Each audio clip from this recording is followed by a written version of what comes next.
దయచేసి విషయాన్ని అప్డేట్ చేయండి. మీ పార్టీ అధిష్టానం తెలియపో ఉండొచ్చు.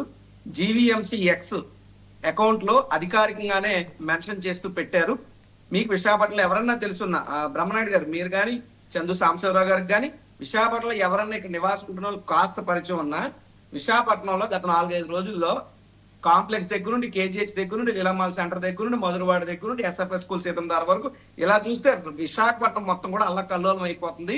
ఈ యొక్క అంశం మీద స్థానిక విశాఖ దక్షిణ నియోజకవర్గంలో శాసనసభ్యులుగా ఉన్నటువంటి జనసేన పార్టీ అధ్యక్షుడు వంశీకృష్ణ శ్రీనివాస్ యాదవ్ కూడా ఈ దుర్మార్గమైనటువంటి చర్య, ఈ చర్యలను ఆపండి అని చెప్పి ఆయన కూడా ఒక అఫీషియల్ గా లెటర్ అయితే రిలీజ్ చేశారు. నేను చూశాను, నిన్న రిలీజ్ చేశారు. ఆయన ట్విట్టర్ లో కూడా ట్వీట్ కూడా చేశారు. ఇది ఒకరి మీద ఒకరు నెపం నెట్టుకోకుండా ఇప్పుడు మీరు లెక్క చెప్పారు. అదే స్థానిక ఎమ్మెల్యేగా ఉన్నాను, నాకు తెలియకుండా మీరు ఎలా చేస్తారని అన్నారు. ఆ లెటర్ చదివాను నేను నిన్న. యువర్ రైట్ బ్రహ్మనాయుడు గారు, యువర్ రైట్. అది ఒక దక్షిణ నియోజకవర్గంలోనే కాదు. ఉదాహరణకి ఎస్ఎఫ్ఎస్ స్కూల్ ఆ ప్రాంతం చెప్తే నార్త్ వస్తుంది, మధురవాడ అంటే భీములు వస్తుంది, లేదా లీలామాలు కేజీహెచ్ అంటే మళ్ళీ విశాఖ దక్షిణ వస్తుంది, అక్కిపాలెం ఆ సైడ్ అంటే నార్త్ వస్తుంది, మొత్తం విశాఖపట్నం మొత్తం జరుగుతుంది. నేను ఒకటే అడుగుతున్నా ప్రభుత్వాన్ని, సరే మీరు స్థానికంగా ప్రజల ఇబ్బందులు, ట్రాఫిక్ ఇబ్బందులు, ప్రజలు చాలా స్పేషియస్ గా ఊపిరి పీల్చుకునే అవకాశాలు ఇస్తున్నామని జీవీఎంసీ అధికారి ట్విట్టర్ లో పెట్టింది. ఫోన్ పీల్చుకోలేకుండా తప్పేం లేదు. ఈ 2476 మంది మీరు ఎవరినైతే తొలగించారో వారిని మీరు ఎక్కడ రీహాబిలిటేట్ చేస్తున్నారో చెప్పండి. వాళ్ళకి స్పాట్ కార్డ్స్, ఐడెంటిటీ కార్డ్స్ ఇవ్వండి. ఉన్నవారు ఉపాధి చూపించండి.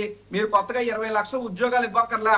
ఉన్నోళ్ళు మీరు ఈ చేష్ట వల్ల సుమారు 40,000 మంది ఇబ్బంది పడే పరిస్థితి ఉంది. ప్రతి షాప్ దగ్గర ఒక 4 బతుకుతారు 2 పూట్ల పని చేసుకుని. 4 అంటే ఒక ఇంట్లో 4 ఆ ఒక్క వ్యక్తి పట్టుకెళ్ళి డబ్బుల మీద ఆధారపడతారు. అలా చూసుకుని సుమారు 40,000 మంది దీనికి ఇబ్బంది పడే పరిస్థితి. దాని మీద కాస్త మీరు లోతుగా ఆలోచించి మీ యొక్క అధిష్టానానికి తెలియజెప్పాలని చెప్పి నా విజ్ఞప్తి. ఇందులో నేను జరగలేనటువంటి అవాస్తవాన్ని అయితే డిబేట్ లో మాట్లాడలేదు. మన పాయింట్ ఒకటి.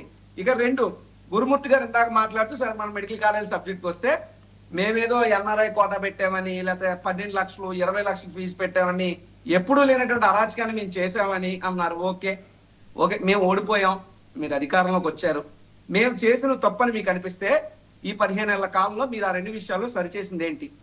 మీరు ఆ ఎన్ఆర్ఐ కోటను తీసారా, లేకపోతే 20 లక్షల ఫీజుని ₹2 మీరు తగ్గించారా? What steps your government taken on this particular words you have spoken earlier?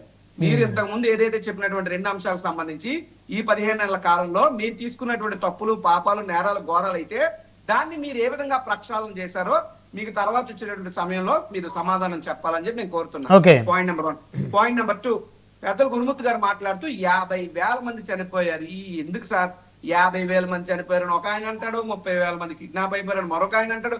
నోటికి తోచిన ఫిగరు.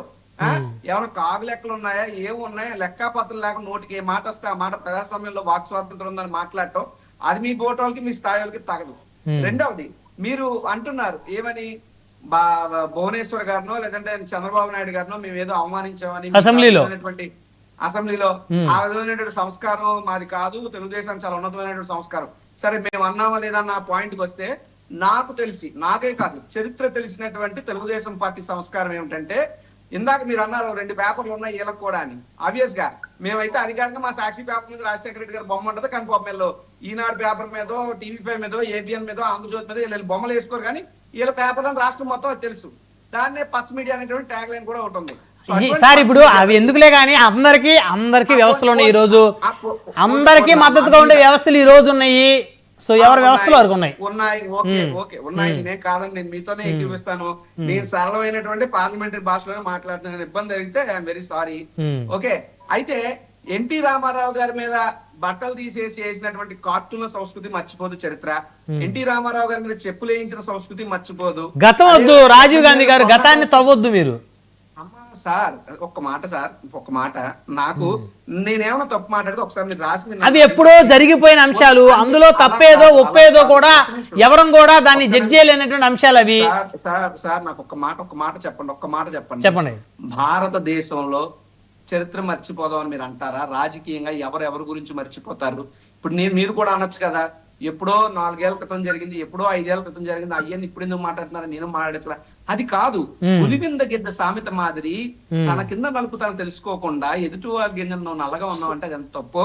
మీ చరిత్ర, మీ సంస్కారం. సో అందుకని అలా మాట్లాడతారని రావట్లేదు అసెంబ్లీకి, అంతే కదా మీ ఎమ్మెల్యేలు. ఒక్క నిమిషం సార్, వాళ్ళు ఏదో మాట్లాడతారు కదా. నేను చెప్పొచ్చేది ఏంటంటే అచ్చెన్నాయుడు గారు ఎందుకు వస్తున్నారు పోలీసులు ఏదో తినడానికి తప్ప అన్నట్టు, లేదా అయ్యన్న పాత్ర గారు బూతులు మాట్లాడినట్టు, బూతులు మాట్లాడాలనేటువంటి భాగవత సంస్కృతి ఏం కాదు. బూతు పురాణాల care of address Telugu Desam party. మీ దగ్గర నుండి మొదలైన మీ సంస్కృతి విషవలయంలో ఇది రాష్ట్ర వ్యాప్తంగా వ్యాపించింది. ఎస్, రాజకీయాల్లో బూతు పదజాలాల వాడటం అనేటువంటి దాన్ని వ్యతిరేకించే వ్యక్తుల్లో నేను కూడా ఒకటి ఉంటాను. అది ఏ పార్టీలో ఎవరైతే ఏదైతే కానీ. సో వైఎస్ఆర్సీపీ అసలు బూతులు మాట్లాడరు, వైసీపీలో నాయకులు ఎవరో స్వచ్ఛంగా మాట్లాడతారు, అంతేగా? ఇప్పుడు మీకు నేను తెలుసు రామనాయుడు గారు, మీరు మాట్లాడతారు మంచిగా. నేను అనేది మిగతా సార్, మీరు ఒక్కరు మంచి వాళ్ళు అయితే సరిపోదు, మీ పార్టీలో అందరూ మంచి వాళ్ళు. అట్లనే ప్రతి పార్టీలో అధ్యక్షుడు మంచివాడైతే సరిపోదు, మిగతా నాయకులు కూడా అదే విధమైనటువంటి క్రమశిక్షణతో ఉండాలి. పోనీ ఈ టాపిక్ వైండ్ వచ్చారు. మళ్ళీ మా మెడికల్ కాలేజ్ వద్ద మీరు వారిద్దరు పెద్దలిద్దరు కూడా మాట్లాడాలి. మెడికల్ కాలేజ్ సంబంధించి మేమేమి కట్టలేదు అని అంటున్నారు. మేము ఏమి మెడికల్ కాలేజ్ కట్టలేదు అని అంటున్నారు. సరే, మెడికల్ కాలేజ్ పులివెందులు గాని, లేదంటే మా పాడేరులో గాని, లేదా ఇంకంత రాష్ట్ర వ్యాప్తంగా మేము ధర్నాలు చేసి, ఉదాహరణ మా ప్రాంతంలో నేనే పాడేరు దగ్గరికి చెలో మెడికల్ కాలేజ్ ప్రోగ్రామ్ కి వెళ్ళాను బ్రహ్మనాయుడు గారి. వెళితే మమ్మల్ని గేట్ దగ్గర బయట ఆపేశారు. ఎందుకు ఆపారు అనుకున్నారు? లోపల విద్యార్థులకి పరీక్షలు జరుగుతున్నాయని ఆపారు. ఇది మాకే చెప్పారు. మరి మీరు అన్నట్టు మేము మెడికల్ కాలేజీలు కట్టకపోతే పరీక్షలు ఎక్కడ పెడుతున్నారు? ఊహాలోకాల్లో పెడుతున్నారా? సో మొత్తం ఎన్ని కట్టారు మీ హయాంలో మెడికల్ కాలేజ్? అంటే కట్టడం అంటే ఏంటి? నిర్మాణం పూర్తయి అక్కడ కాలేజీలో పిల్లలు కూడా, స్టూడెంట్స్ కూడా చదువుకుంటూ ఇన్ఫ్రాస్ట్రక్చర్ మొత్తం రెడీ అయితే అది కంప్లీట్ గా పూర్తయింది అంటారు. మా హయాంలో మేము ఏం చెప్పి మా మాటలు వక్రీకరిస్తున్నారు. 17 కాలేజీలకి అప్రూవల్స్ తెచ్చాం, 5 కాలేజీల నిర్మాణం పూర్తి చేశాం, మరో 5 కాలేజీలు సుమారు 60% పైన పూర్తయినాయి, మిగతావి పనులు ప్రారంభం అయ్యాయి. ఇది మేము చెప్పినటువంటి లెక్క. I'm on record. రెండవది, పెద్దలు చందు సాంబశివరావు గారు మాట్లాడుతూ ఇందాక ఒక మంచి మాట అన్నారు. రాజశేఖర్ రెడ్డి గారు కూడా ఫీజు రింబర్స్మెంట్ తెచ్చారు. ఇది కూడా అటువంటి మోడలే, పేరు డిఫరెంట్ అయి ఉండొచ్చు.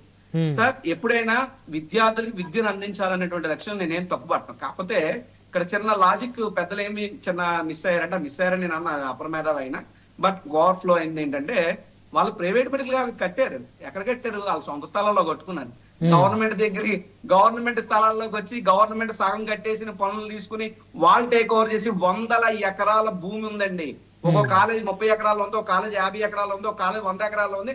అంతా కలిపి 10,000 రూపాయలు కూడా వీళ్ళు ఛార్జ్ చేయట్లేదు వాళ్ళ దగ్గర, కేవలం వ్యాపారం చేసుకోవడానికి. రెండోది, గురుమూర్తి గారు మాట్లాడుతూ మేము ఏ రూపాయి ఖర్చు పెట్టలేదు, కేంద్ర ప్రభుత్వం ఇచ్చింది. మరి కేంద్ర ప్రభుత్వం ఇచ్చిందని మీకెందుకు నొప్పి, మీకెందుకు బాధ? అలాగే మేము చేసిన వ్యవహారాన్ని మీరు కంటిన్యూ చేయండి, మీ రాష్ట్ర ప్రభుత్వం మీద ఏమి భారం పడదు కదా. సో ఇవన్నీ ఏంటంటే తప్పించుకునేటువంటి వ్యవహారం ధోరణి తప్ప ఇంకొకటి కాదు. సార్, ఫైనల్ గా ఒక ప్రశ్న అడుగుతాను మిమ్మల్ని. ఇప్పుడు మీకు జయప్రకాష్ నారాయణ గారు ఐడియా ఉందిగా, లోక్ సత్తా పార్టీ పెట్టి ఆయన ఎమ్మెల్యే గారు కుక్కట్పల్లి నియోజకవర్గం నుంచి. ఆయన ఒక్కరేగా సార్ గెలిచింది? ఆయనతో ఎవరైనా గెలిచారా? ఆయన 2009 ఎమ్మెల్యే. ఉమ్మడి ఆంధ్రప్రదేశ్ అసెంబ్లీలో జయప్రకాష్ నారాయణ గారు, అసెంబ్లీలో ఎన్ని రాజకీయ పార్టీలు ఉన్నాయో ఆయన ఎంత అద్భుతంగా ప్రజా సమస్యల మీద మాట్లాడారు సార్.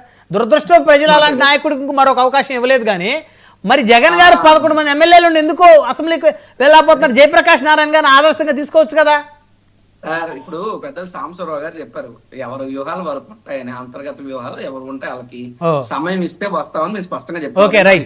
పీఓటీ గురించి మాట్లాడారు, అది కూడా ఒక మాట చెప్తాను. విశాఖపట్నంలో నేను పూర్వం జిల్లా గ్రంథాలయ సంస్థ చైర్మన్ గా పనిచేసిన కాబట్టి నాకు అవగాహన ఉంది కాబట్టి చెప్తున్నా. 100 కోట్లు విలువ చేస్తాం ఒక ఎకరం జగదాంబ జంక్షన్ లో.